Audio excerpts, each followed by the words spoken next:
I don't hate people. I do not hate people. I promise you. I really don't. She doesn't either. We don't hate. Most introverts don't hate people. We really don't. In fact, we really like people. That's why we're so quiet, because we care about how people will feel if we say something wrong. Yes. Being introverted doesn't mean that you just hate people or you don't have confidence, because I think the person I am today has a lot more confidence than she does in high school. But the thing that makes me an introvert is the need to recharge away from people.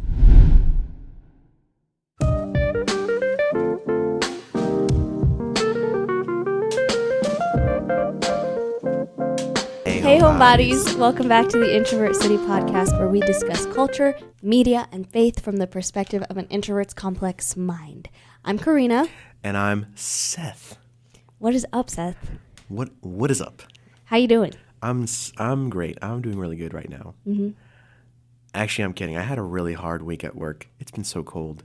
It's been so long, but I'm good. How are you? I'm all right. School is really rough right now. It's going to be a rough semester. But it's okay, because we're here and we're talking now. We are here talking now. Mm-hmm. Guys, the whole month of January, honestly, is just it really sucks. It really does. You're trying to figure out the whole month what to do, what new things you want to implement to the rest of the year, what things from last year you want to get rid of, how you want to start this year off, the type of people you want to walk into it with. And it can just be a lot to feel. And then, of course, you're like, dang it, I have to wait a whole year now until the next holiday season. You know, not that Easter or, the other ones aren't important, but it's just, everyone knows that 3 holiday season, Halloween to Christmas to New Year's, I guess 4 holiday season. But that season right there, that's the most wonderful time of the year. Oh, Nice. Got him. Love how you were like, they're all important, but I'm going to refer to them as the other ones. They are important. They're also important holidays. Of course, Easter is important. It's incredibly important. My dad would say they're all marketing ploys to get money out of us. Dang. Which is kind of true, but... I'm not going to lie. Like, Walmart and all these places definitely do a lot better around the holiday season. Great. And they know that for now a fact. Walmart will never sponsor us. When would Walmart ever sponsor us in the first place?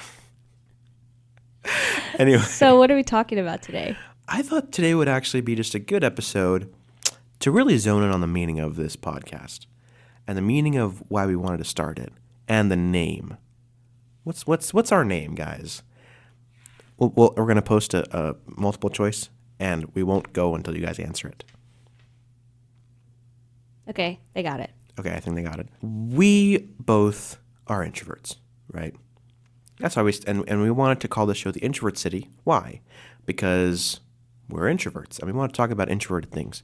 But we feel we haven't taken too much time to really talk about why we even chose the name in the first place, and the names we went through, and how we started, and how we both realized we were introverts. So I'm going to ask you a question first. Okay. When did you realize you were an introvert? I'm not going to lie. I'm going to be pick me for a second. I always felt like like there was something different in me as a kid. And I feel like a lot of kids probably feel that way, which is funny because if everyone feels that they're different, no one is actually different. Oh my gosh, what's the line from The Incredibles? And when everyone's super... When everyone's special, no one will be, or something like that. When everyone's super, no one will be. Yeah. Everyone's special, dash, which is another way of saying no one is. Yeah, that's it. Yeah. Anyway, that was me. And I felt...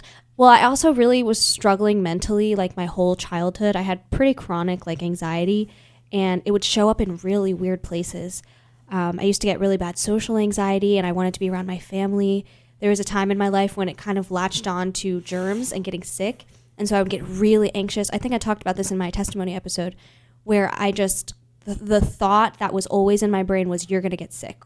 You're going to throw up, and someone in public is going to get you sick. And so I just didn't want to leave the house. I actually had to go to therapy for that. It was really bad. And so kind of growing up, and then I went from a really, really tiny middle school, private, conservative, not the best education, to a huge public school. And that was a very critical time in my life. So I just felt like I never really fit into a particular crowd. I tried to get into different crowds. I tried to be in theater and stuff, but I was never, in theater, there's the group of the special ones, the older ones who are the leads, and everyone else is kind of just there. I had a lot of inner dialogue going on in my mind, and that kind of caused me to go to outlets like journaling or like making little videos on my mom's phone and doing things where I would document my feelings in private. And I didn't really have a word for it. And so when I finally understood that an introvert is someone who recharges alone, I was like, that's me. So yeah, I hope that answers your question.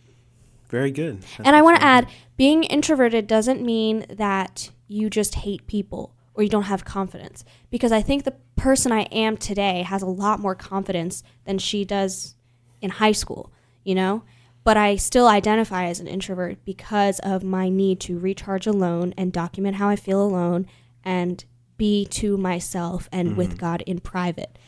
So because of that, that is why I'm an introvert, even though I love my friends today and I love going out and going to events and things. But the thing that makes me an introvert is the need to recharge away from people. What about you? How did you feel like you were growing up? Were you an introvert? Because I feel like a lot of the stories you've told me I wouldn't associate with being an introvert, but I know that you are. So what was that like for you? I don't think that I was necessarily ever not an introvert, but there was a long time where I was trying to pretend to be an extrovert for basically most of my childhood into my, prepubescent, adolescent, teenagehood.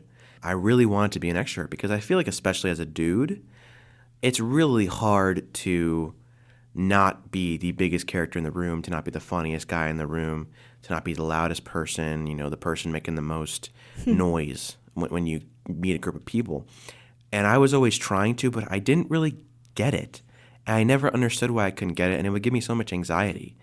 And then I realized, I don't have to do that because that's not really me on the inside. The me on the inside is not the person who wants to yell and be loud and make a ton of jokes and be over the top bombastic all the time. The me on the inside wants to just sit back and watch and enjoy what other people have to say and enjoy what I'm thinking about and enjoy what other people are thinking about as well, and to go on a deeper level than just have these half-baked jokes and half-baked loud disturbances, have everyone watch and no one thinks it's funny, And so I think for such a long time, I thought that if I admitted I was an introvert, that it was going to be a weakness of mine. And so I would just tell, if anyone would ever say, you might be on the introvert side, I'd be like, no, you're wrong. And I would get upset and I'd feel angry about it. But as I got older, I realized that part of being an introvert, and not saying that there's something wrong with being an extrovert, I think being an extrovert can be a great thing for a lot of people. It's not for me, but I think for a lot of people it can be a great thing. But I think a good aspect of being an introvert is that you tend to just understand the emotions of others a lot more, and you tend to come to grips with your own thoughts personally a lot easier than a lot of other extroverts will. You can enjoy that silence and that anxiety in a box. You can get past it a bit easier because you don't necessarily need noise and loudness and I said bombastic twice. Bombastic twice in 2 minutes. You don't need a I didn't know that was a nature. word until the bombastic side eye. All right, keep going. So on. I guess after a while, I just thought, well, you know what? I do like to be quiet. I do like to be to myself. I do like to do hobbies on my own and be alone. And I love people, which again, we'll get to that. But I do love people, but I love people in a way that I want to give them more thought than just a big, open, quick conversation about nothing. So, yeah. That's good. And I want to add to that, I think extroverts understand people too. Like one of my best friends who really relates to me in the anxiety conversation is super extroverted. And she understands me really deeply in a way that not a lot of people do. So I don't think it's necessarily about empathy. I think it's about, I already said this, but the inner dialogue that goes on in your head. What kind of world exists in your mind? I think for introverts, it's really creative, and when you're in your quiet space alone, that's where you thrive on the inside. Whereas extroverts would thrive inside around people. So I think that is the distinguishing factor. Now, do you think that someone can switch from being an introvert to being an extrovert or vice versa? Or is that set in stone? See, I don't really know because the problem is that either being an introvert or an extrovert comes down to, the bottom of your heart and what you really feel deep down. And things like that are hard to just simply change. And I'm not saying that it can't happen. I totally think that it could be possible, maybe, but it's hard to say yes for sure, because being an introvert, even though I've come to be a lot more open in crowds, sometimes people even tell me that they're surprised I'm an introvert because I'm so open and willing to talk to people. But deep down, I have a very short social battery. And people can tell when I get there. Not that I'm a mean guy. People can tell that when I'm getting to the end of my social battery. And I need my time alone, where I just cannot be bothered. Mm-hmm. It's not like, I just need some alone time and I need it, or I won't be able to function and I'll go crazy and start doing violent things. I'm kidding. I won't do anything violent. I'm kidding. What? No, don't do that. But anyway. Oh, sorry. I need my special alone time. And so that ultimately is something that I don't see changing. And I can't imagine how it could change. Again, I'm not saying it's impossible. I'm sure it can happen, but I find it hard to say yes, because deep down, your love for constantly wanting to be around people or needing people and others to help you recharge, or on the other side, needing to be away from people to help recharge, to recharge your energy, your fuel, the happiness inside of you, the joy inside of you. That seems to be something so deeply rooted inside the person you are and have always been. But I don't know if I just don't know. I don't know. Of course, I believe people can change. I don't know about introvert or extroversion. I don't know. It's so interesting to think about what makes you you and what is wired in you and what will never change and what does change and evolve. Because I've taken the personality tests a couple times, and sometimes they change, but I still feel like me. So I wonder what parts of us are created to stay the same and what parts just kind of evolve differently and change over a period of years. It's so interesting. Yeah, because even a lot of people who maybe they're when you come back to your faith, right, or in Christianity, when you're saved, right, a lot of people, they'll say, oh, there's a change about them, but ultimately a lot of aspects of their personality will stay similar. Yeah. They might still be incredibly introverted. They might still enjoy their time alone. They might still enjoy playing music. They might still enjoy doing a certain task in this way, being talented in certain ways and skilled in certain ways they were before. And so I think that it's possible for us to be changed and to have a different moral standard be changed in our life and to have good things change us without necessarily changing who we are as the personality and the person that you've been born to be. I don't know if your personality itself can change. That's a hard thing to answer. Yeah. And what aspects of your identity make you you? Yeah. Because so many people, especially in the church, say you don't put your identity in anything else. That's where you go wrong, is when you put your identity in something else. Your identity just belongs to Christ, which is true.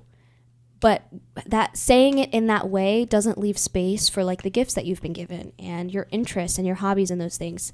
So what things make you you are it's just something I've been thinking about lately. It's so fascinating. That is really interesting. That is interesting. What does make you you? Because we do say that it is Christ that makes you you.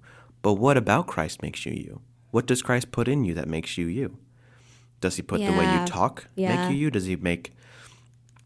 he put the way that you interact with other people make you you? The traits that you were born with make you you? Your introversion, your extroversion, the way your small mannerisms, are those you? What in God, what has God specifically placed that makes you unique compared to everyone else? It's interesting. Yeah. It's a good point. I kind of wanted to delve into a different aspect and kind of make it a bit more fun for the two of us. We both have known each other at this point for over 4 years, which is kind of wild. Actually, almost 5 years, because in August, it'll be 5 years since we met. That's crazy, actually. And so I want to ask you, how did you understand that I was an introvert when we met?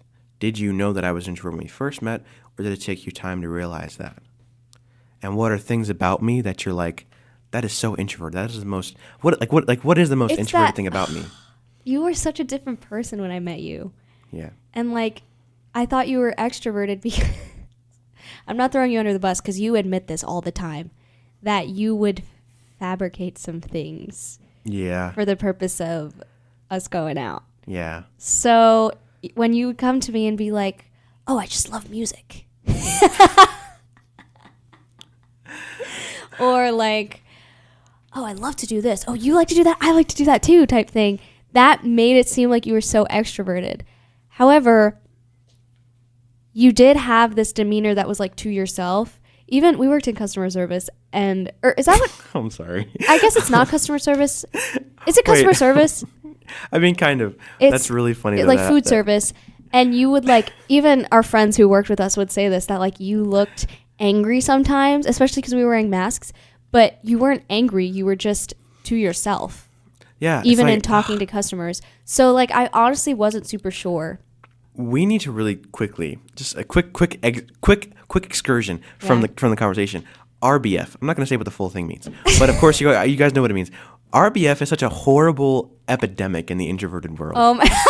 It seriously is, because half the time people just think that you are just a mean-spirited, rude, unkind person just from your normal, natural resting state. Yeah. I don't know what to do about it. Yeah, there's I'm nothing not trying to look mean or look rude, and I'm not trying to be a pick-me right now.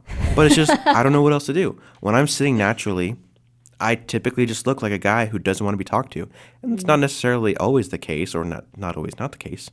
But like half the time, there's times where people will genuinely be really surprised as to how nice I am, or to how nice you are, because I'm not gonna lie, sometimes lots of people think that I'm mean. When I talk to them, I'm like, what did you think of me? You thought I was mean for a long time. Yeah. Which is crazy because I tried to talk to you, but maybe you just couldn't see my face from the mask, or I don't even know. I thought it was unfair. Do you guys know how, we told the story a bunch of times, but like Seth literally told his friend that he thought that I didn't like him and that I was rude. No, yeah, I wasn't a big fan of Carina at first. And I think the reason why was because Carina was much more openly an introvert than I was at first. And I think a big problem when people first meet introverts is that introverts can tend to be so locked up and closed off and in their observation mode for so long, it makes them come off as rude and makes people think that they don't want their company. But that's not the case, and I misunderstood that. In reality, Carina just didn't know how to get into the conversation. So when the conversation called for her to participate, she found it harder, and I didn't realize that, and so I misjudged. And instead of being more gracious, I was a bit more, why is she being so rude to me? And it took me like a month or so to really realize that. I need to say this to the extroverts or to the people who are just more social in general.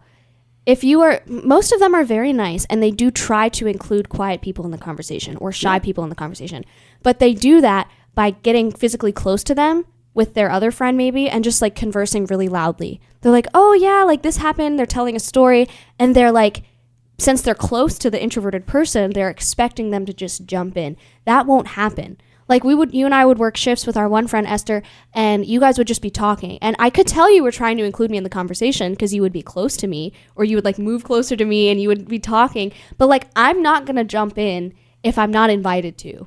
I'm sorry. That's just the way that it is. Even if I relate to you, I just don't feel comfortable. So if you want to include your shy friends, ask them directly what they think, and then they'll talk. But don't go around saying that they don't talk and you try to talk to them if you didn't directly try to talk to them. It's one of my biggest pet peeves. And I know people like really try, but you have to understand, like, I will not just give my opinion just because I'm there. I'm just not comfortable. I don't hate people. I do not hate people. I promise you. I really don't. She doesn't either. We don't hate. Most introverts don't hate people. We really don't. In fact, we really like people. That's why we're so quiet, because we care about how people will feel if we say something wrong. Yes. So we don't dislike people. Mm-hmm. We just have a harder time expressing that to people than an extrovert would. An extrovert, I wish I could just be more open from the beginning about how I felt about someone immediately, rather than having to wait and observe. But sometimes I like the idea of waiting and observing people. But sometimes it would just be so much easier if I could just be like, I don't really like you. I don't really want to keep talking. I'm gonna go do this instead. Or being able to be out there and go out there and just do with your verbiage and just you as a person. Mm-hmm. When did you realize I was an introvert, and what are some introverted things that I do now that you're like, that's like the most introverted thing you do? You do really value your alone time, especially if you're like in the zone playing music, like from Soul, you're in the zone. And that's probably the number one thing I would say. I think the fact that you are so introspective, and like I'll share a topic with you. I might share, my opinion on a culture or political issue or something. And in the moment, you'll be like, okay, like you won't say very much. But then the next day, you'll be like, I thought about this. And then you'll give me like your whole spiel. And I'm like, okay, so you went home and you thought about this. I would say that's pretty telling. And then I think we took personality tests and you came up like introverted. And your mannerisms, oh my gosh. When I introduce you to someone new, like, okay, actually you've gotten a lot better at this, but like probably a year or two ago, I would introduce you to someone and it was really hard to like get you to come out of your shell at first. You were confident, but you just didn't say very much. I think now it's easier, but like when I first introduced you to my friends from high school that you're really good friends with now, it took a while for you to get acquainted with them. Oh man, I was trying to be cool, honestly. I was trying to look cool. You're trying to be mysterious? Yeah. I'm trying to impress I'm trying to impress everybody there. But I get what you mean. That's actually really funny about me being in the zone. There was a call that Karina called me like a few nights ago. Yeah. And she was like, hey, can we talk? And I was like, I can't talk. I'm playing with my music right now. Please step away from the mic, sir. And she's like, oh, do you want to talk later? And I'm like, yeah, we can talk later. And then oh my gosh, that actually happened. That actually happened. Obviously, I'm being a little overdramatic, but it was funny because I was kind of mad at first, but then I was like, no, I need my time too, so it's fine. I was a lot nicer than that on the actual phone. But it's just that, but those are times where I know you just need your time with your friends, or you just need to be alone and write and do your stuff. And I feel like we respect each other really well with that. Mm-hmm. And finding that, I think, in a friend is really good. Because I think for an introverted friend, just realize that they get overstimulated really easily when it's like too much contact, too much stuff. And realistically, that alone time that they're taking to be away from you is going to actually help them have a better time with you in the long run. What about me? What about you what? So what about me? What makes me an introvert?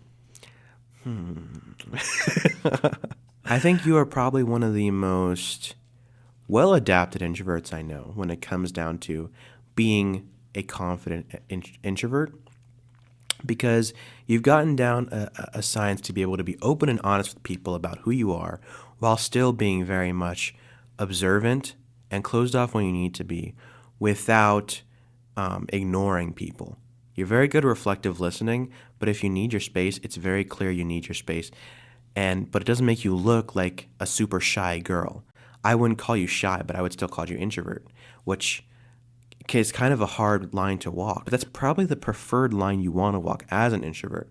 You don't necessarily want to be shy. Sometimes, though, you definitely are a little shy. That's cute. I would definitely say that the most introverted things about you are that you cannot just have a surface-level conversation.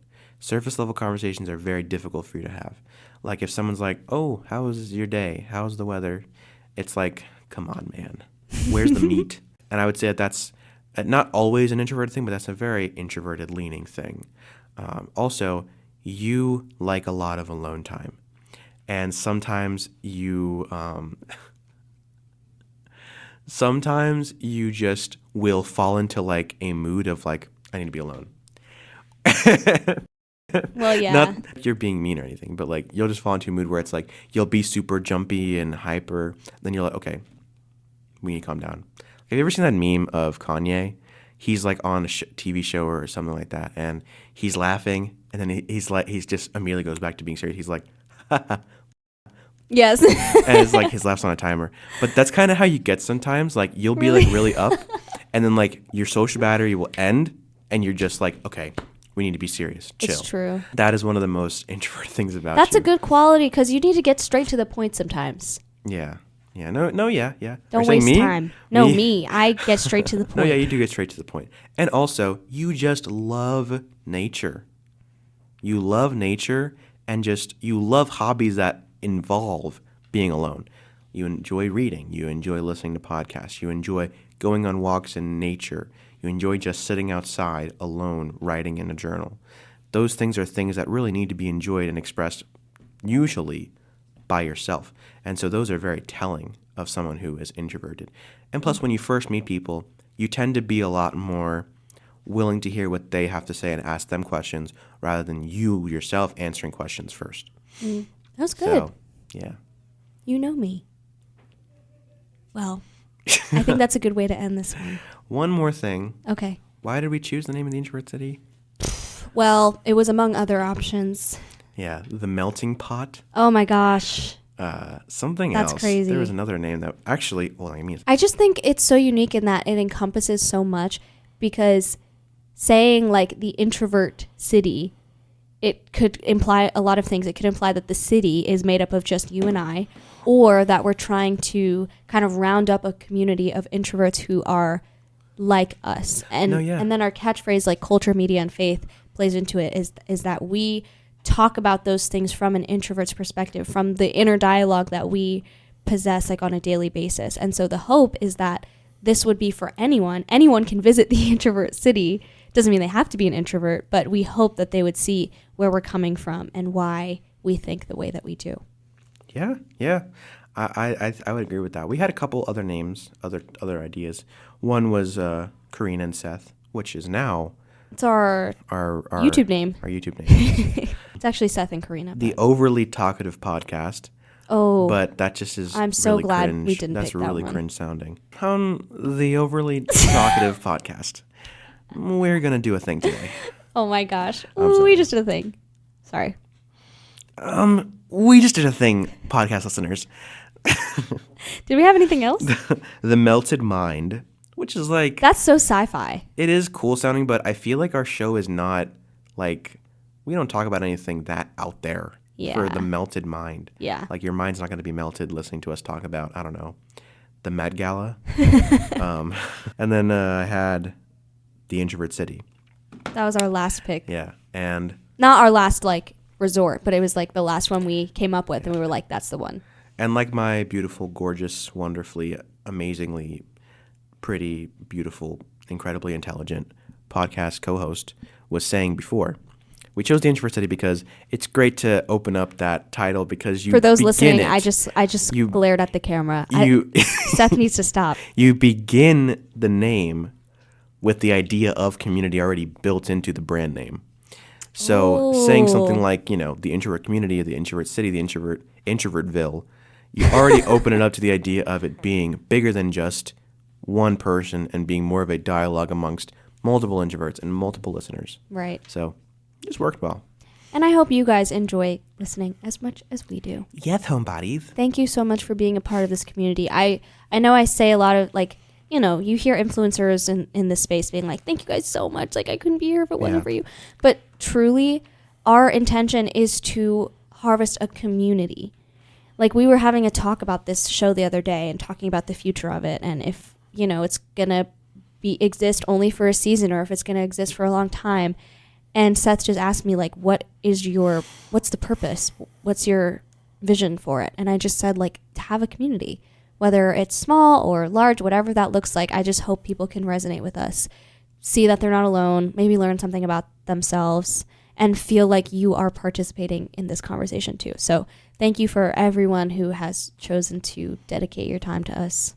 It means the world. Yes. Okay. Seth's battery's done. Thank you, fellow introverts and homebodies, for listening. Yeah. You can find me at its_DANEYL. You can find her at Carina_B04. And you can find our Instagram at _introvert_city. We're also on TikTok, obviously YouTube and Facebook. And really quick, before we head out, I want to let everyone know that we are having our first ever live event on Friday, February 21st at 5 p.m. If you're not in the Lancaster, PA area, you can live stream. We're going to be inviting 3 panelists who I think we're going to announce next time, who work in small businesses, small communities, who are, we had said on our description that we are highlighting the work of people serving behind the scenes in a more quiet aspect, because you don't see those people on the news. You don't hear about those people, but they are like the heart of the church, and they are the foundation of the church. So we're hoping to highlight their work and talk about a little bit more about the podcast. Hopefully you guys can get to know us better. There's going to be networking, a Q&A session. So we're really excited about that. We hope you can make it if you're in the area, or you can watch live. Yep, it's going to be a really good thing. We have a questionnaire in our bio that you can check out if you want to come, or even if you want to watch on a live stream as well. And yeah, it's going to be a really good time. We're going to have a great time. It's going to be good. Hopefully you guys can make it. I'm Seth. And I'm Carina. And we will see you guys, homebodies, next week. Like, comment, subscribe. Bye, homebodies. Bye.